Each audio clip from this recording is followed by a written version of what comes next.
बिहार का इकलौता hospital IGIMS जहां होता है सस्ती दरों में सभी प्रकार की बीमारियों का जांच एवं इलाज। Medical superintendent doctor Manish Mandal के साथ खास बातचीत देखिए। पटना से अजय शंकर के साथ अजय कुमार की रिपोर्ट। नमस्कार। एक ज़माना था कि जब बिहार में राजधानी के जब ट्रीटमेंट की बात होती थी तो पीएमसीएच का नाम लिया जाता था, लेकिन आज बहुत ज़माना बदल चुका है और ख़ास करके इसके बदलने में आज जितने भी बड़े बड़े इंस्टीट्यूट खुले हैं जो इलाज के क्षेत्र में, उसमें आईजीआईएमएस का नाम भी शुमार हो गया है, क्योंकि उसके समकक्ष ये खड़ा हो गया है और सरकार भी इसको सब ज़्यादा ध्यान दे रही है। लेकिन सबसे ज़्यादा अगर आईजीआईएमएस में अगर रोगी का इलाज होता है और वो मर्ज को ठीक करके यहाँ से वापस जाते हैं, तो उसमें जो यहाँ के देखरेख जो करने वाले हैं उनका बहुत बड़ा हाथ होता है। और इसी संबंध में आज हम बात करने जा रहे हैं आईजीआईएमएस के मेडिकल सुपरिटेंडेंट से। इनसे हम जानेंगे कि ये किस ढंग से इतने बड़े हॉस्पिटल को संभाल रहे हैं और संभालने के साथ कि यहाँ किस ढंग से उसको चला रहे हैं, किस ढंग से पेशेंट यहाँ संतुष्ट होकर के जाते हैं, सारी बात जानेंगे। तो medical superintendent doctor Manish Mandal जी से हम बात करने जा रहे हैं। प्रत्येक न्यूज़ लाइन में आपका स्वागत है सर। थैंक यू सर, सबसे बड़ी बात है कि आईजीआईएमएस में आज काफ़ी विस्तार हुआ है। एक केवल इलाज ही नहीं, अब यहाँ पे पढ़ाई भी हो रही है सर जी। तो आप इसका जिम्मा संभाल रहे हैं सर। सबसे बड़ी बात है कि आपके आने के बाद मैं जानना चाहूँगा ये दर्शक क्या उपलब्धियाँ जुड़ी है सर इससे। एक कहीं भी कोई संस्थान या अस्पताल बिल्डिंग से नहीं चलता, इसके पीछे जो डेडिकेटेड टीम होता है वो काम करता है। आप आईजीएमएस को देखें तो आईजीएमएस में दो तरह की टीम एक्टिवली काम करती है। एक जो कि पेशेंट केयर है, मरीजों का इलाज है। दूसरा की रिसर्च और ट्रेनिंग का। पेशेंट केयर में हमारे यहाँ बिहार में पहला अस्पताल है जहाँ सारा सुपर स्पेशलाइजेशन एक छत के नीचे है।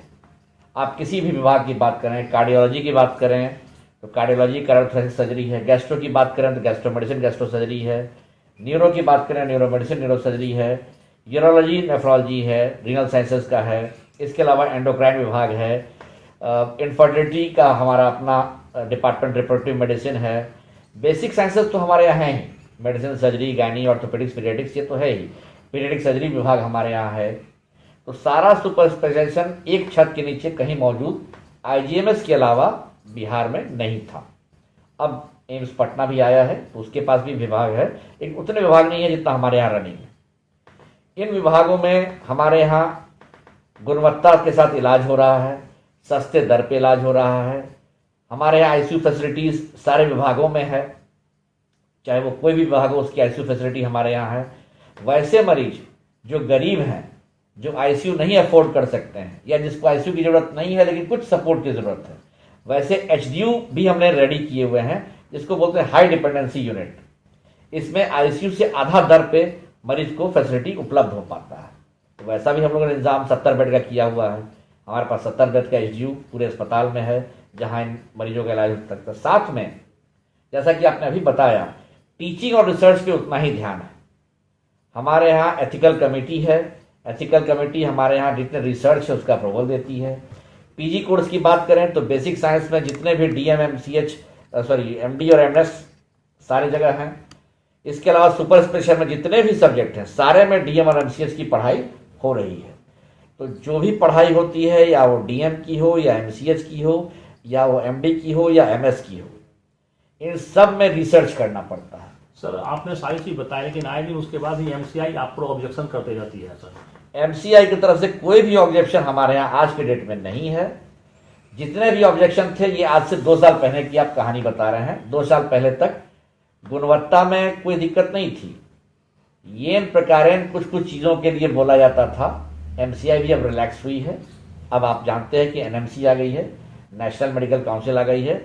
और जब से नेशनल मेडिसिन काउंसिल आई है तब से हमारे विभाग में किसी भी संस्थान ने किसी भी विभाग में कोई भी आपत्ति किसी भी सब्जेक्ट में नहीं है। सारे सब्जेक्ट में पीजी की सब पढ़ाई शुरू हो गई, सारे सब्जेक्ट में सुपर स्पेशलिटी की पढ़ाई शुरू हो गई, कहीं कोई डेफिशिएंसी नहीं है। सर, खासकर प्राइवेट अस्पतालों में लूट खसोट बहुत होता है। उससे बचने के लिए आपके इंस्टीट्यूट पर अपेक्षाएं बहुत अधिक है लोगों की, लेकिन सर यहाँ भर्ती होने में काफ़ी भीड़ यहाँ पर लगती, लंबा लाइन है सर, क्या कारण है इसका? किसी भी अच्छे इंस्टीट्यूट में हो, चाहे आप एम्स दिल्ली की बात करें, पीजीआई चंडीगढ़ की बात करें, एसजीपीजीआई लखनऊ की बात करें, आईजीएमएस की बात करें तो जो गुणवत्ता है एक छत के नीचे बहुत ज़्यादा है, इतना कहीं फैसिलिटीज नहीं है। तो जब गुणवत्ता है और सस्ते दर पे है तो भीड़ तो रहेगी। आप कहिएगा कि एम्स में भीड़ नहीं है, तो ये मैं नहीं मानने को तैयार हूँ। कहीं भी जहाँ सस्ते दर पे अच्छी सुविधा उपलब्ध होगी वहाँ भीड़ रहनी ही रहनी है। अपेक्षाएं लोगों की बढ़ेगी।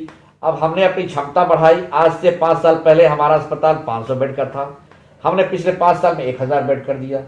अभी हमारा अगला 1 साल में 500 बेड और बढ़ रहे हैं, अगले 2 साल में 2000 बेड और बढ़ रहे हैं। यानी अगले 3 सालों में संस्थान के पास 2500 बेड और हो जाएंगे। तो जैसे जैसे सुविधाएं बढ़ रही हैं, लोगों की अपेक्षाएं बढ़ रही हैं, सरकार भी मदद कर रही है। और सरकार की मदद के तहत, हमारे हेल्थ मिनिस्टर की मदद के तहत, चीफ मिनिस्टर की मदद के तहत हमारे नंबर्स भी बढ़ रहे हैं। ये जरूर है कि बाहर में अगर आपको 1500 में बेड मिलता है तो यहाँ 1500 में आईसीयू मिल जाता है। तो इतना बड़ा फासला है। आप जितने आसपास में अस्पताल हैं कहीं भी जाएंगे तो 15,000 से कम में आईसीयू का सवाल ही नहीं उठता।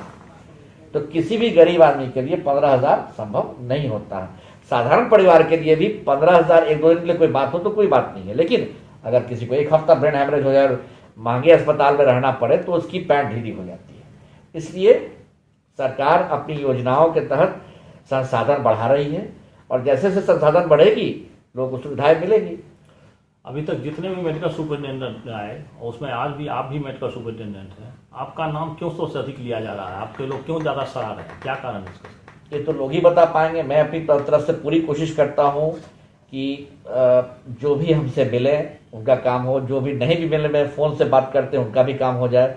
तो तत्परता के साथ काम करने से लोगों की जो है अपेक्षाएं भी बढ़ती हैं और उसका मदद भी हो पाता है। आप लोग भी प्रेस के माध्यम से मैं कहना चाहूँगा कि संस्थान का प्रचार होना चाहिए, क्या क्या सुविधाएं उपलब्ध हैं। आज की डेट में ही बहुत ऐसे लोग हैं जिनको पता ही नहीं है कि एक छत के लिए कितना सुविधा है। बिल्कुल सही बात। अगर आप योजनाओं की बात करें, सरकार की बहुत अच्छी योजनाएं हैं। अगर आप छोटे बच्चों की बात करें, जन्मजात बच्चों की बात करें तो आरबीएस की योजना हमारे यहाँ है।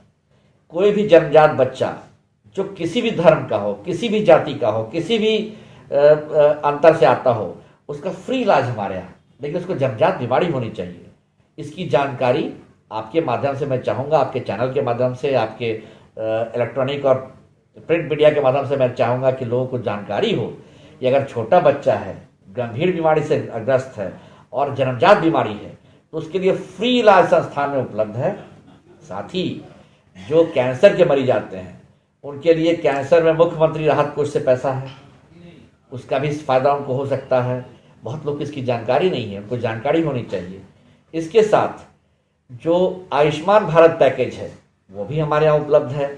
आयुष्मान में कैटेगरीज फिक्स्ड है, पैकेज फिक्स्ड है। बहुत लोग समझते हैं कि आयुष्मान मतलब हर चीज़ हमको एक साथ मिल जाएगा। उसमें पैकेज है। अगर आपको गॉलब्लैडर स्टोन है तो उसका अलग पैकेज है, किडनी स्टोन है तो अलग पैकेज है। उस पैकेज के तहत जो भी इलाज है वो हमारे यहाँ उपलब्ध है, वो आके इसका फ़ायदा ले सकते हैं। हाँ, ये ज़रूर है कि वो जब आएंगे उस समय उस विभाग में उसका ऑपरेशन का टाइम हो सकता है देर हो जाए, लेकिन सुविधा मिलेगी। सुविधा में कोई कमी हमारे यहाँ नहीं है। जैसे जैसे हमारे संसाधन बढ़ रहे हैं हमने सुविधा देना और भी शुरू किया है।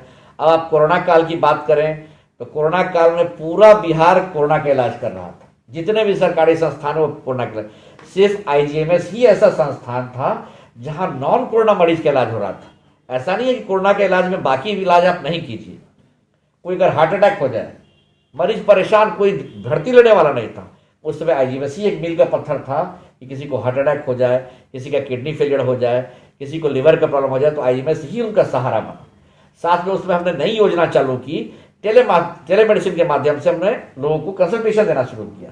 क्योंकि उस समय लोग को संसाधन नहीं था कि वो गांव देहात से किसी सुदूर इलाका से आ सकें। ऐसी परिस्थिति में वो घर से नहीं निकल सकते थे और उनको समस्याएं थी, किसी को साइकोलॉजिकल समस्याएं भी हो रही थी।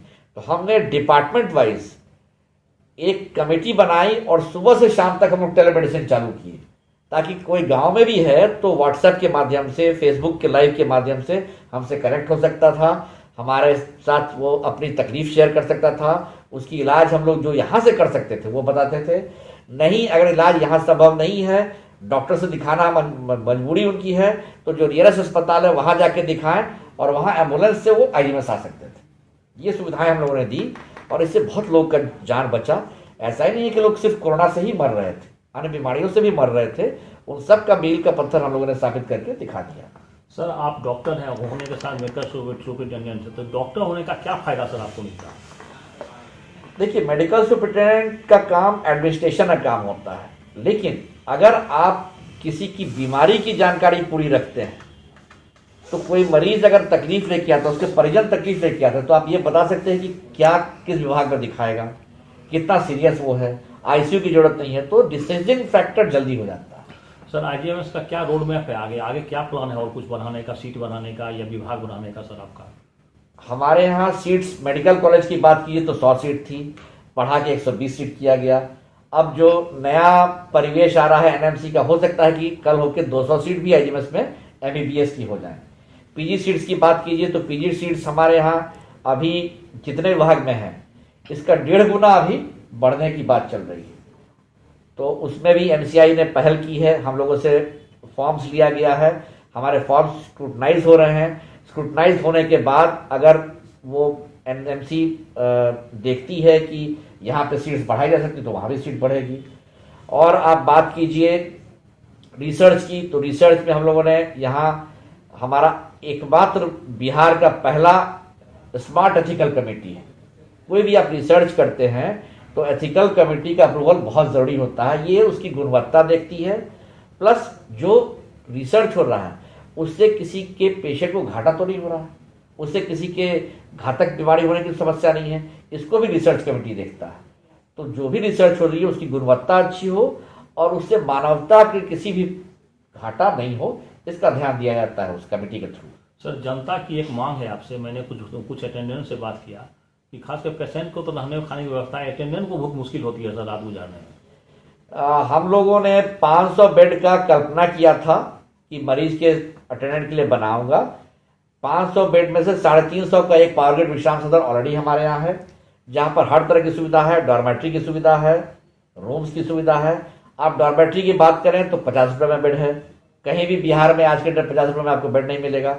अगर आप रूम की बात करें तो 350 रुपये में डबल बेडरूम है, अटैच बाथरूम है, शुद्ध पानी मिल रहा है आपको, अपना मोबाइल चार्जर यूनिट वहाँ पे है। तो इसकी सुविधा हम लोगों ने 350 बेड के माध्यम से पावर ग्रिड से दी है। इसके अलावा 100 बेड का और पूर्व निर्माण निगम का हमारे पास अलग से व्यवस्था है, तो 450 बेड की व्यवस्था है। लेकिन हाँ, कुछ मरीज ऐसे भी आते हैं जो 50 रुपया भी नहीं दे पाते हैं, उनके लिए हम लोग आगे व्यवस्था की प्रयास में हैं। जैसे ही सरकार की तरफ से कुछ अनुदान मिलेगा हम लोग उनकी व्यवस्था करेंगे। धन्यवाद सर। तो ये थे medical superintendent doctor Manish Mandal जी। ये सारी बात बता रहे थे कि हमारे हॉस्पिटल में क्या क्या सुविधा है, लोगों को जानकारी नहीं है। अगर जानकारी हो, जागरूकता का अभाव हो और चैनल के माध्यम से लोग अगर आपका जाने तो यहाँ पाके मुफ्त इलाज की भी सुविधा है। खासकर जो जमजात बीमारी किसी बच्चे को है तो उसका मुफ्त में इलाज है। तो सारी बातें की जानकारी दे रहे थे, आगे क्या रोड मैप है, कौन सा विभाग यहाँ सक्रिय है, सारी बात की जानकारी इन्होंने दी। आप देखते रहिए प्रत्येक नाइक, आगे और भी आपको अपडेट देते रहेंगे अपने साथी अजय के साथ, Ajay Shankar Patna. May your life be full of stories. The plush new XUV 500. Vidya Vihar residential school Parora Purnia, Bihar का premier residential school, CBSE affiliated, ISO 9001 certified, +2 level boys school, +2 science stream में लड़कियों को भी मौका। 30 एकड़ कैंपस में संपूर्ण विकास की व्यवस्था। क्लास 4 से 8th और 11th साइंस में एडमिशन के लिए कॉल करें 9204068907 और विजिट www.vidyavihar.org।